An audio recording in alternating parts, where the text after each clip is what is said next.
Now listen to part of a lecture in a marketing class.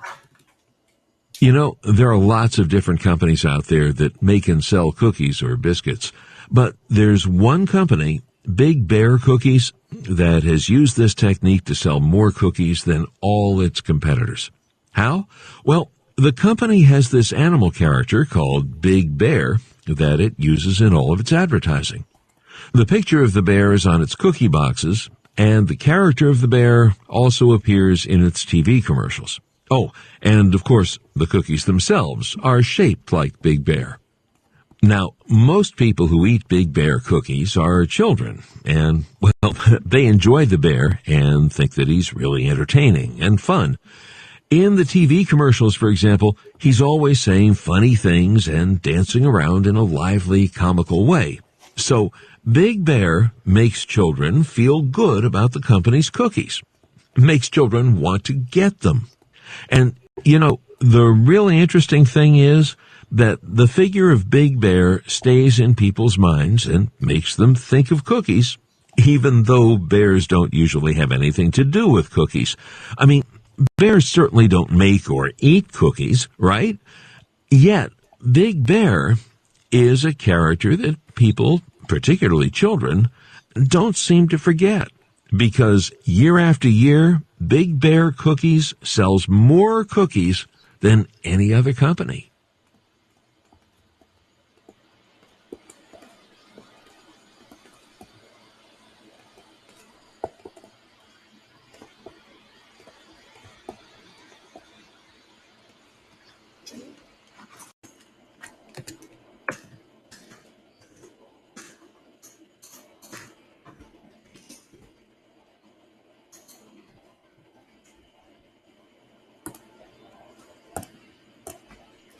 Well, the term image advertising refers to the use of images and words to achieve their goal of sales. And in the lecture, the professor used one example to explain what it means. As a start, the professor says that there are a lot of companies that make cookies. However, Big Bear Cookies sell more cookies than any other companies. This is because the character appears in their TV commercials. Also, the children really enjoy the Big Bear. And that's because the Big Bear always say funny things and dance in a comical way. So, the figure of Big Bear will stay in people's minds. Although Big Bear Cookies don't make cookies, but year after year, Big Bear Cookies sell more cookies than any other company.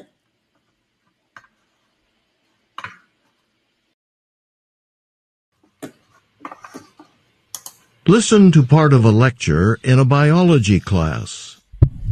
Okay, so many animals benefit from living in groups. It provides them with protection from predators and with social companionship.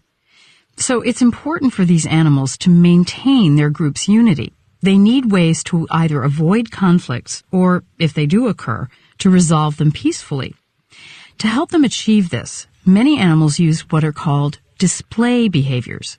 These are behaviors that are mostly for show, symbolic behaviors that send a message to the other animals and help maintain their group's unity. One way is through the use of threatening display behaviors. Threatening display behaviors are used to communicate a warning, but they aren't meant to really harm other animals. Rather, they help animals avoid fights. Some monkeys, like baboons for instance, frequently use threatening display behaviors. Like, well, let's say two baboons find some fruit and they both want it. One baboon, maybe the first baboon to see the fruit, might stare at the other one and make threatening noises, grunts, to let the other baboon know it wants the fruit. Because the other baboon understands the meaning of the stares and grunts, it can give up the fruit without a fight. And this behavior benefits the group by preventing conflict. But sometimes physical fights do occur, and animals need a way to reconcile afterwards, to make up, to ensure that everyone in the group continues to get along. In these cases, an animal might use friendly display behavior to restore group unity. Let's return to the baboon example. Let's say the two baboons do end up getting into a physical fight over the fruit. After the conflict, the two animals need a way to resolve things. So what they do is approach each other while making friendly noises, and may even hug each other, as if to say, "Everything's okay now. I'm not angry with you anymore." Now, through this display behavior, friendly noises or hugs, the baboons can make up, and the group can go back to normal.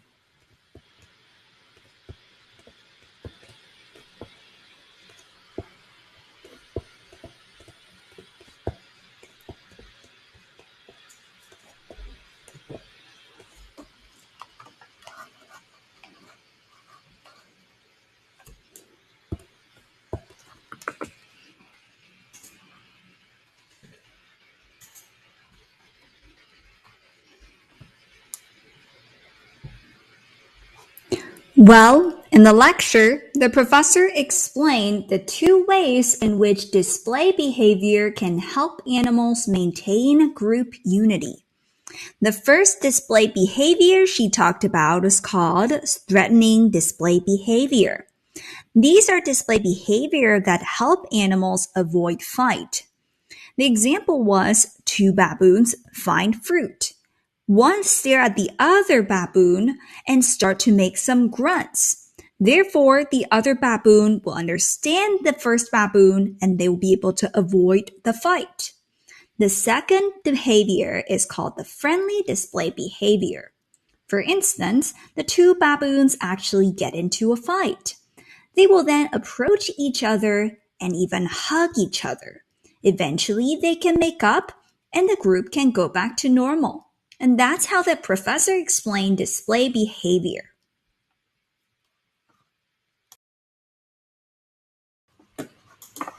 Now listen to two students discussing. Now listen to two students discussing the letter. Hey, Mary, did you see this? You think he's right? No, I don't agree with him. How come? Well, because it's not like the street out front's the only place you can park. You can also park at the dining hall, which is only a couple blocks away, or at the library, which is a few blocks in the other direction. He doesn't mention that. That's true. I guess there are other lots nearby. Yeah, so there's not really a need for it. Students may have to walk a little, but that's okay. I don't think there always needs to be a spot right outside the building you're going to. That's true. But the other problem I have with it is, even if they went ahead with his idea, it's the location he suggests. They can't just clear away those trees. That's one of the only wooded areas left on campus. We don't have many trees here, and they should preserve the ones we have. Yeah, it is pretty. Well, yeah. And sometimes students like to sit out there in the shade on a nice day, to study or read under the trees. They should leave it alone, not destroy it to make way for something we don't need.